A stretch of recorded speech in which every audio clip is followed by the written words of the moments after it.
Man, I'll tell you, this is my video in the dark, but this is not really a rant. There's so much. It's something that I want to talk about. Damn, I'm tired. So I was in the rest area today before I left to go and pick up this load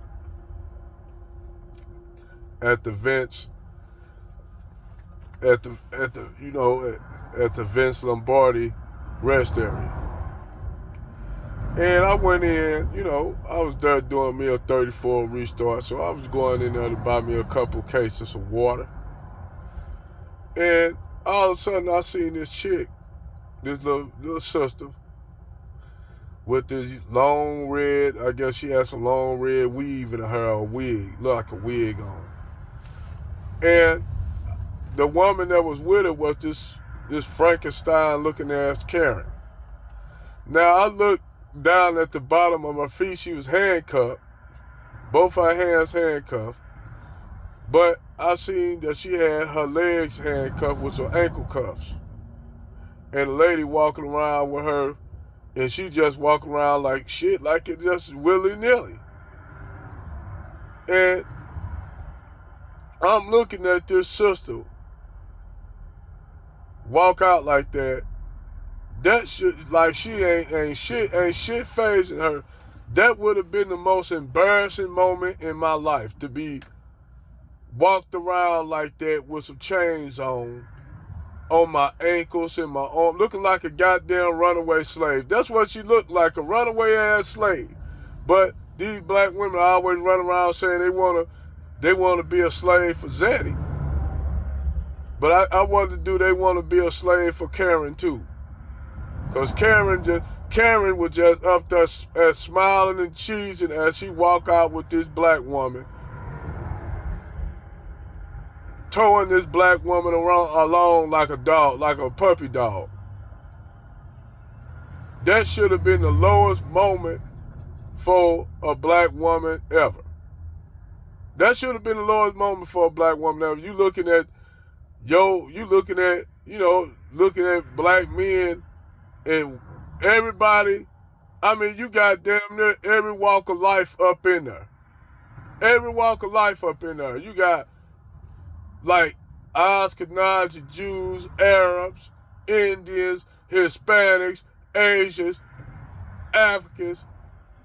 Then you got black Americans up in there, and you hauled off this old ghetto ratchet looking ass chick with these lashes on, ridiculous ass lashes on, walking around with chains on her, handcuffs on her ankles and her leg, on her arms. That shit was so, and I'm gonna keep it 100 with, that shit was embarrassing. As a black American, as an FBA, even if it is a little ratchet asshole, that still reflect on all the black community, whatever they do. When niggas do shit, whether they a man or a woman, that shit reflect on our community. Them people look at that shit set black people back. I don't give a fuck. It's a black woman. They look at all of us the same. They paint all of us with the same brush. That's why when y'all niggas get out here and do stupid ass shit,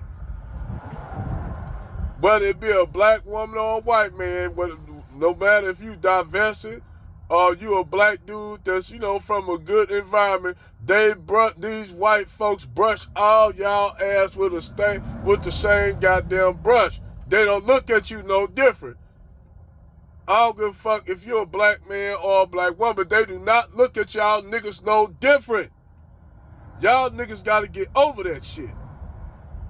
They don't give a fuck if you got a white dude at home or you got a Becky at home waiting for you. Nigga, out here, you still black.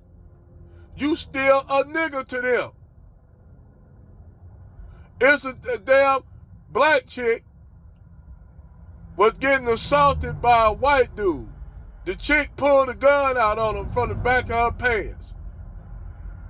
Now, she said she was legal to have a gun, she just didn't have it in no holster.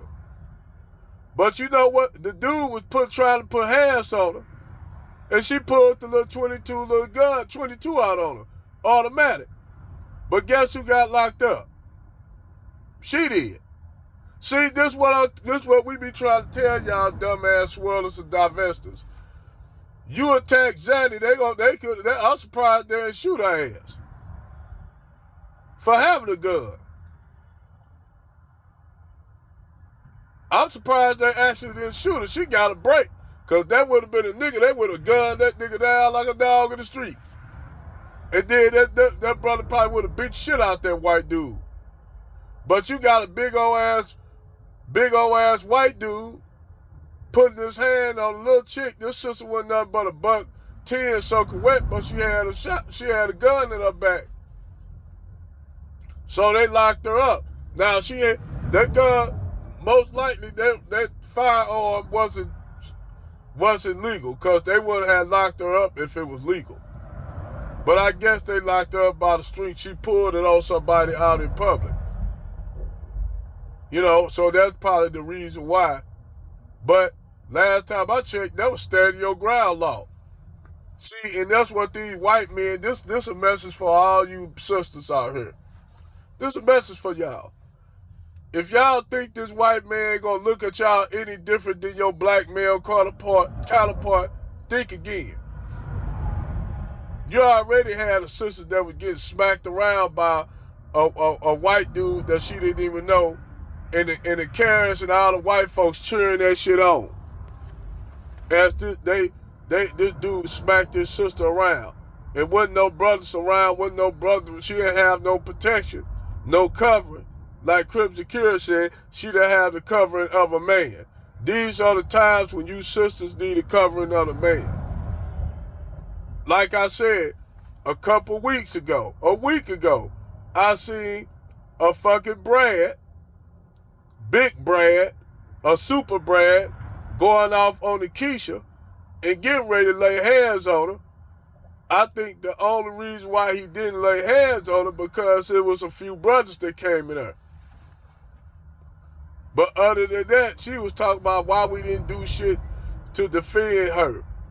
We supposed to be people. She a black woman. We supposed to protect her. That's what she said, sitting up here with this brand. I'm like, nah, bitch. Your man's supposed to protect you. That dude right there that you standing with, he's supposed to protect you, bitch. That ain't our job to protect you when you got a man. But he didn't. So how the fuck you gonna get mad at us for not doing his job? That's your man. But y'all black though. It don't make a goddamn difference, bitch. That's your man. That ain't our job to go behind, do his job. Bitch, if he can't do his job, why the fuck are you with him?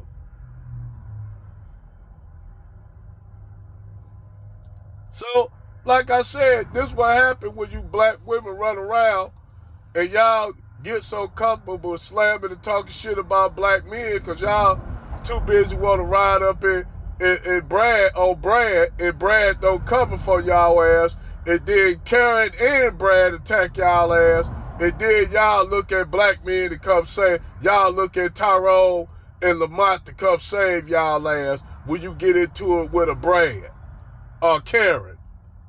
And we've been telling y'all for years, bitch, they don't treat you no different than us.